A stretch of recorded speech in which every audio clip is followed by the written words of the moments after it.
As they race up towards the line. Russell's going along like a winner. With a photo finish between second and third. Oh, it was close.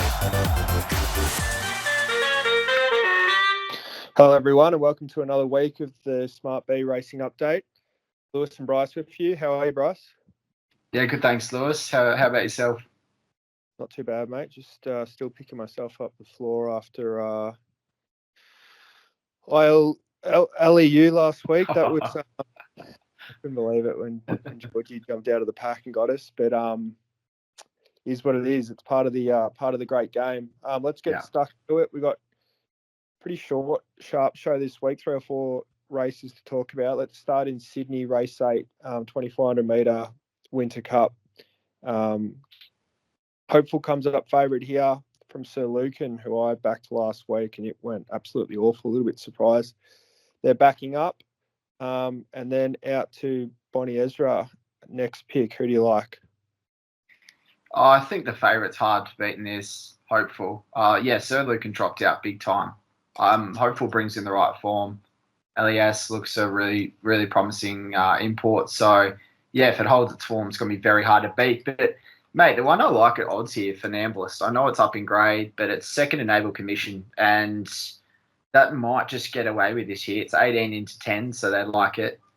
Start Prior was third behind Casual Connection, and I'll admit, out of that race, Quantum Cat was absolutely awful last week. But it's been racing well for Namblist, and I just think it's a bit of a blowout hope here in a race where there's not a whole lot of superstars. It handles the soft perfectly, loves it, and I just think the 18s into 10s, obviously, they like it. But, Hopeful's hard to beat. I just think for Namblist is nice each way go. I think a better place, that horse. It always seems to be finishing, but never quite gets there. Let's go up to Eagle Farm, where we've got a couple early in the day. Kicking off in race 1, which is the 1,600 metre Wayne Wilson. Freedom Rally dominates betting here for J Mac, I think rode 5. Correct me if I'm wrong, at Eagle Farm last week.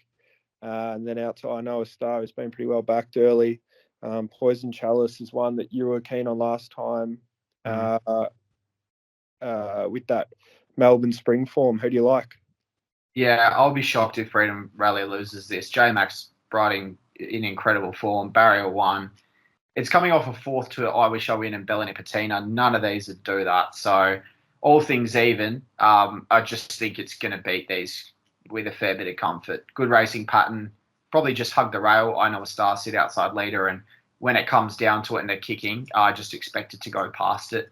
Poison Chalice is a good horse, but I can't tip it to beat Freedom Rally. And then after that, mate, I dead set reckon nothing else is even possibly a chance. Like it, mate. Makes plenty of sense to me. Let's go to race 2, 1,200 metre. Another short price favourite here, Pirelli, for J Mac again, James Cummings. And then a big gap out to the rest. You with the fave? I am. I tried to catch this horse early doors, and it was pretty much impossible to catch.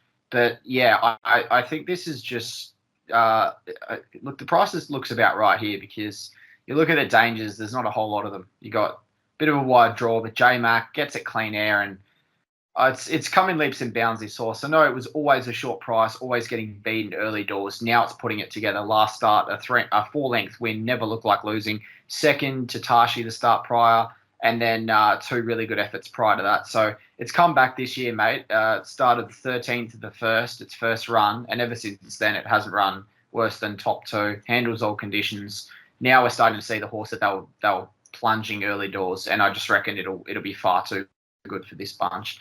Makes a good multi with Freedom Rally in the first. I think that can kick the day off really well.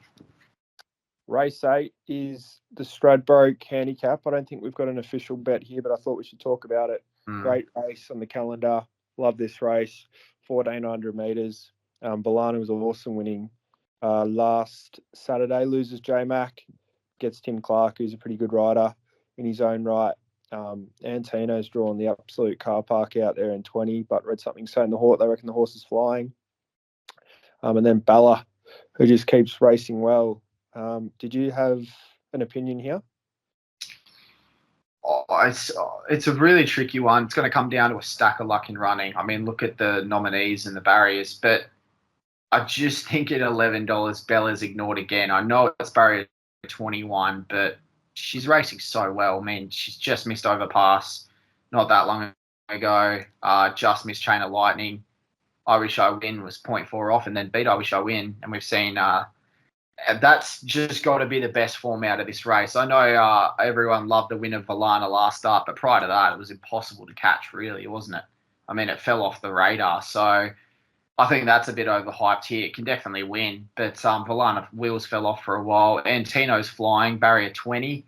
And I just think Bella with 21, if you got to weigh that up versus Antino with the form, I'll be taking Bella. I mean, Bella easily beat Antino last start. I know it's a horse that has a lot of bad luck, but yeah, mate, if I had to pick one, I really do think Bella's led me around big odds. I'd almost declare her if she was drawn 2 or 3, but yeah, 21, it's going to need to be a better steer than Willow gave I can't remember the name of it yesterday, the $1.80. Oh my.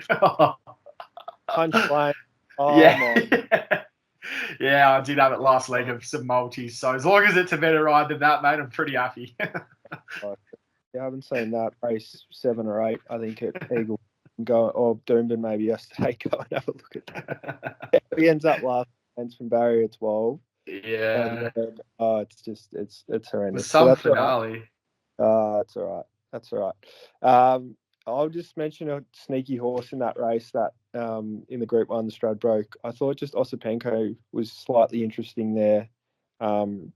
Dropping right down in the weights after run at weight for age first up. 1200's never going to be suitable, gets to 1400 here in a good gate. So Waller, he's a freak in these big races, and I just thought, I don't know, maybe it could do something.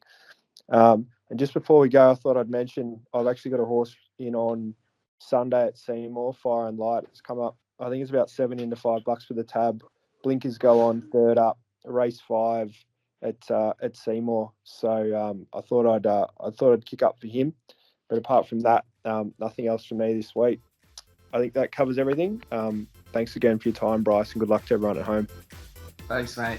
See ya. As they race up towards the line. Russell's going along like a winner. With a photo finish between second and third. Oh,